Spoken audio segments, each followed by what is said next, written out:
जय हिंद सभी को। आप सभी का एनटीपीसी सीबीटी 1 में जितने लोगों का भी नाम आया है लिस्ट पर, सभी को हार्दिक बधाई हो, शुभकामनाएं हो। लेकिन आप सभी जानते हैं कि ये सीबीटी 1 क्वालिफाइंग नेचर था, मतलब इतने हाई कट ऑफ जाने के बाद भी आप लोगों का नाम आ रहा है तो ये निश्चय ही है कि आपने बहुत मेहनत करी होगी, तभी आप यहाँ तक पहुँच पाए हैं। लेकिन याद रखिए, सीबीटी 1 का जो परिणाम है वो आपको मेरिट नहीं दिलवा दे रहा, वो आपको नौकरी नहीं दिलवा दे रहा है। जो मेन लड़ाई है वो सीबीटी 2 की लड़ाई है। सीबीटी 2 में आपको बहुत अच्छी तरह से मेहनत करनी होगी, ठीक है। सीबीटी 1 क्वालिफाइंग नेचर था, आपने खुद देखा 2-2, 3-3, 4-4 पीडीएफ बनकर आ रही हैं जिस पर आपको अपने नाम सर्च करने पड़े, किसी का लेवल 2 में, किसी का लेवल 5 में, किसी का लेवल 6 में, 3 में, इस तरह से नाम आया होगा। आपने अपने नाम के अकॉर्डिंग, रोल नंबर के अकॉर्डिंग चेक कर लिया होगा। फिर अभी रॉ मार्क्स भी रिलाइज हो गए हैं तो वो भी आपने देखा होगा कि एक्चुअल में कितने मेरे रॉ मार्क्स के बाद भी, नॉर्मलाइजेशन के बाद मेरे कितने मार्क्स हो रहे हैं। कई लोगों को तो हमने ये भी देखा है, मीन्स उसके जो है ना 80.06 और कट ऑफ कितना चला गया, 80.62।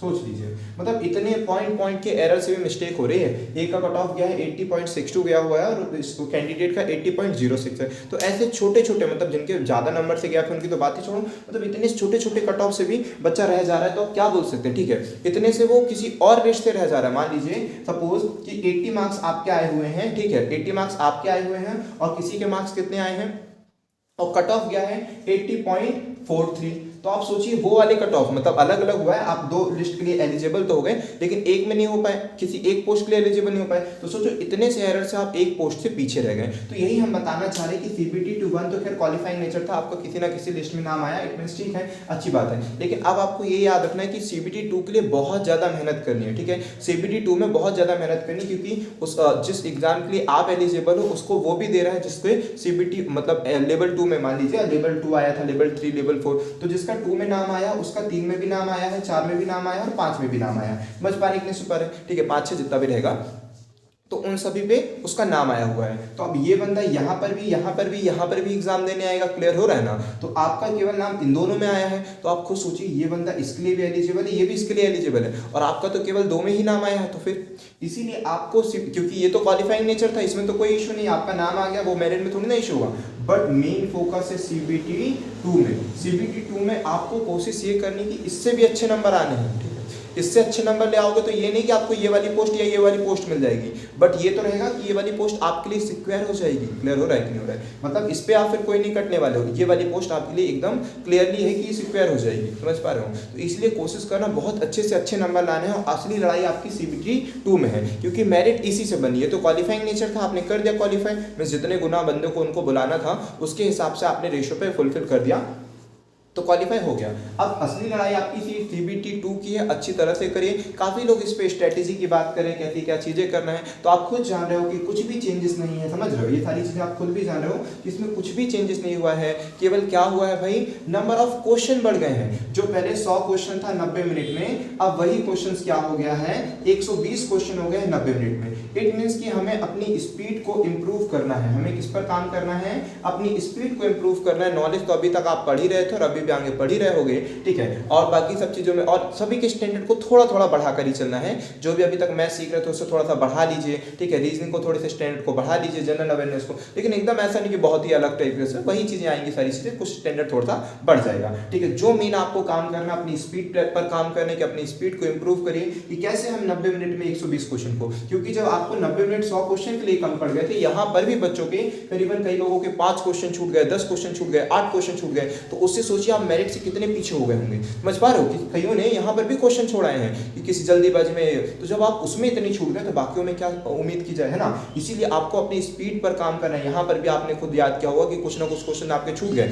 आपको लग रहा था मैं और भी बेस्ट कर पाता अगर समय हो जाता तो। बस वही टाइम मैनेजमेंट को आपको यहाँ संभालना है, अच्छी तरह से सारी चीजें करना है। आप सभी जानते हैं इसमें 3 ही सेक्शन हो जाएंगे, एक तो जनरल अवेयरनेस का हो जाएगा, एक जनरल मैथ्स का हो जाएगा और जनरल रीजनिंग का, मींस मैथ्स, रीजनिंग और अवेयरनेस, ठीक है। अवेयरनेस के अब वाले पेपर में टोटल 50 क्वेश्चंस होंगे, ये 35 होंगे और 35 क्वेश्चंस इसमें होंगे। पहले वाले क्वेश्चंस में हम इसको थोड़ा सा नीचे कर देते हैं ताकि आपको चीजें दिख पाए, ठीक है। General awareness 50, 35 maths, 35 reasoning. अच्छी तरह से मैथ्स रीजनिंग तो एटलीस्ट आपकी बनी होगी। जनरल अवेयरनेस पे थोड़ा सा काम करिए। आप कट ऑफ को देखते हुए ये बोल सकते हो कि सर अब किसी सब्जेक्ट को छोड़ना उचित नहीं है, अब तो आपको सारे सब्जेक्ट कैंडिडेट को लेकर चलना जरूरी है कट ऑफ वालों को, ठीक है। तो आई होप इन बातों को समझ पाए होंगे, आप इस पर काम करेंगे, ठीक है। और आपका नाम आया तो अगेन फिर से बधाई है, लेकिन आपको पहले से अवगत करा दें कि CBT फर्स्ट क्वालिफाइंग था, CBT 2 मेरिट के लिए जरूरी है, तो CBT 2 में बहुत अच्छे मार्क्स इंप्रूव करिए, है ना, मतलब इसके लिए बहुत अच्छी से मेहनत करिए कि बहुत अच्छे मार्क्स आपके आए और बढ़िया चीज़ें अच्छी जाए। तो ये हो गई तो NTPC की बात। अब हम थोड़ा ग्रुप डी की भी बात कर दें कि ग्रुप डी का पेपर आप खुद देख रहे हैं उसका स्टैंडर्ड,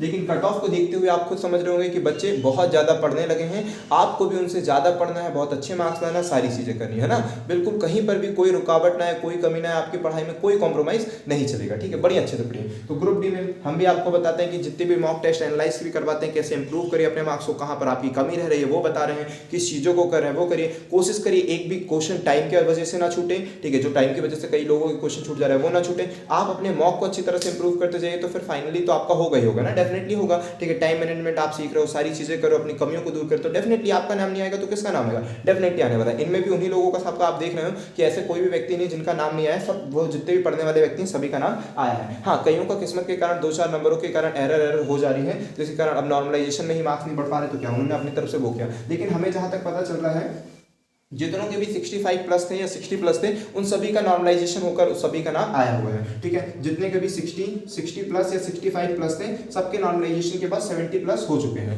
ठीक है, हो चुके हैं तो उनका नाम आया। अब दिक्कत यहाँ पर हो गई जिनके 70 प्लस थे ना उनके डायरेक्टली हो गए कितने 80, और जिनके 68 थे तो वो 78 पर ही जाकर रुक गए हैं, 79 पर ही जाकर रुक गए हैं। तो अब एक आध नंबर से इनका और PDF में नाम नहीं आ पाया, जिनका एक आध नंबर से छूट गया तो और PDF में नाम नहीं आ पाया, मतलब अलग अलग जो लेवल पोस्ट थी उन लेवल पोस्टों पर नाम नहीं आ पाया। बाकी इसके बाद की बात तो हम बाद में बता देंगे कि सर एक ही एग्जाम होगा क्या, CBT 2 के बाद एक ही एग्जाम नहीं, CBT 2 के बाद आपके पास फिर क्या है, साइको का टेस्ट देना होगा, जिन लोगों ने टाइपिस्ट वाला किया होगा उनके टाइपिंग के टेस्ट होंगे, ठीक है, फिर DB होगा, फिर मेडिकल होगा, बाकी सारी प्रोसेस बाद में बताएंगे। पहले तो आप अभी इनके लिए तैयारी करें और बहुत अच्छी तरह से तैयारी करें, मतलब बहुत अच्छा हो गया कि आपका नाम आया, सारी चीजें आई हैं, बढ़िया अपन तैयारी करते हैं, आगे बढ़ते हैं, सब मिलते हैं आगे, ठीक है।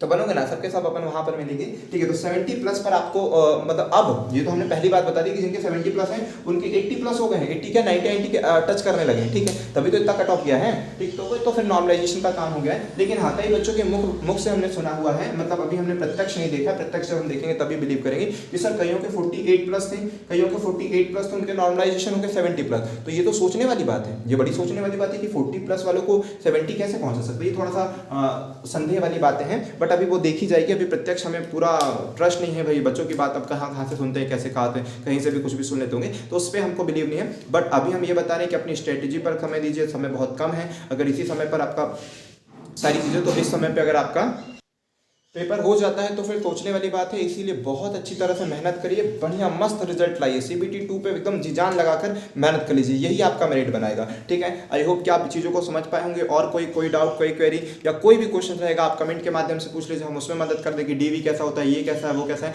बस हमने मेन बात बता दी कि CBT 2 के लिए आपको जो मैनेज करना है वो टाइम मैनेजमेंट करना है, बाकी सारी चीज़ें आपकी पढ़ाई होंगी, सारी चीज़ें बस टाइम मैनेजमेंट को इंप्रूव करिए। कट ऑफ का आप देख रहे हैं इतना हाई जा रहा है, मैं CBT 2 भी बहुत अच्छा खासा कट ऑफ जाएगा, बहुत अच्छी तरह से मेहनत करिए। चलिए, जय हिंद दोस्तों, मिलते हैं नेक्स्ट वीडियो पर, और कोई भी डाउट, कोई भी क्वेरी रहेगी तो कमेंट जरूर करिएगा, ठीक है। जय हिंद।